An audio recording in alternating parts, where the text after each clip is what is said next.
మీరు తీసుకునే అదే మందులు, అదే నాణ్యమైన మందులు, కానీ సగం ధరకే. అవును, మెడ్‌ప్లస్ బ్రాండ్స్‌పై 50-80% తగ్గింపు. మనకి అల్సర్స్ అనేవి ప్రీవియస్ జనరేషన్ తో పోల్చుకుంటే, అంటే ఒక 15-20 ఇయర్స్ బ్యాక్ తో పోల్చుకుంటే ఇన్సిడెన్స్ ఆఫ్ అల్సర్స్ చాలా తగ్గాయండి. ఇప్పుడు అల్సర్స్ చాలా తగ్గాయి, ఎందుకంటే చాలా బెటర్ మెడిసిన్స్ వచ్చాయి.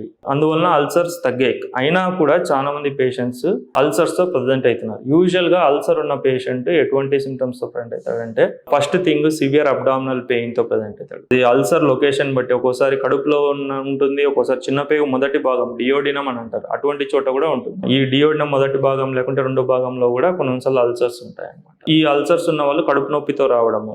రెండవది వచ్చేసి బ్లడ్ వామిటింగ్స్. అంటే ఎప్పుడైతే ఈ అల్సర్ పెద్దగా అయిపోయి ఈ అల్సర్ నుంచి రక్తం వస్తుందో బ్లడ్ వామిటింగ్స్ రావడము, మోషన్ నల్లగా వెళ్ళడము, మెలీనా అని అంటారు దీన్ని. ఈ సిమ్టమ్స్ తో ప్రజెంట్ అవుతారండి. యూజువల్ గా మనం ఎండోస్కోపీ చేసి అల్సర్ లొకేషన్ చూసుకుంటామండి. అల్సర్ ఎక్కడ ఉంది, కడుపులో ఉందా లేకుంటే చిన్న పేగులో ఉందా అని చెప్పి చెక్ చేసుకుంటాము.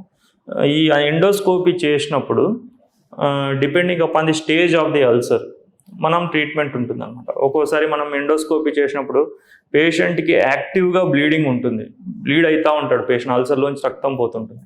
అటువంటప్పుడు మనం ఎండోస్కోపికల్గా కొన్ని చిన్న థెరపీస్ ఉంటాయండి. ఎండోస్కోపికల్గా క్లిప్స్ వేయడం కానీ లేదా కొన్ని వేరే థెరపీస్ ద్వారా ఎండోస్కోపిక్ ట్రీట్మెంట్ చేసి తర్వాత మెడికల్ మేనేజ్మెంట్ కంటిన్యూ చేస్తామండి.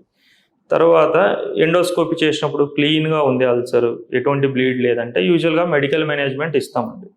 ఈ అల్సర్కి కారణాలు ఏంటివి అని అంటే కనుక మొదటగా వచ్చేది బ్యాక్టీరియల్ ఇన్ఫెక్షన్ అండి. హెచ్ పైలోరీ, హెలికోబ్యాక్టర్ పైలోరీ అనే bacterial infection is the most common cause అండి ప్రజెంట్. ఇదే ముఖ్యమైన కారణం. అది కాకుండా స్మోకింగ్, ఆల్కహాల్ తీసుకోవడము, తర్వాత ఎస్పెషల్లీ కొన్ని మందులు వాడడం, ఎస్పెషల్లీ పెయిన్ రిలీవింగ్ మెడిసిన్స్ చెప్తున్నాను కదా నేను, NSAIDs అని అంటారు, నొప్పుల మందులు ప్రొలాంగ్డ్గా యూజ్ చేయడము. ఈ 3 కారణాల వల్ల ముఖ్యంగా మనకి అల్సర్స్ డెవలప్ అవుతాయండి.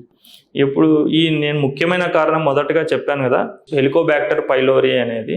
ఈ హెలికోబ్యాక్టర్ పైలోరీ అనేది దీనికి యాంటీబయాటిక్స్ తీసుకోవాలండి. యూజువల్గా నేను చెప్పినట్టు మొదటగా మెడికల్ ఎండోస్కోపికల్గా ఏం బ్లీడింగ్ లేకపోతే మెడికల్ మేనేజ్మెంట్ చేస్తామని చెప్పాను కదండి. దీనికి యాంటీబయాటిక్స్ కోర్స్ తీసుకోవాల్సి వస్తుందండి. కోర్స్ తీసుకొని చెక్ చేసుకోవాల్సి వస్తుందండి. కోర్స్ తీసుకొని ఇది ఎరాడికేట్ అయిందా లేదా అని చెప్పేసి చూసుకోవాల్సి వస్తుందండి.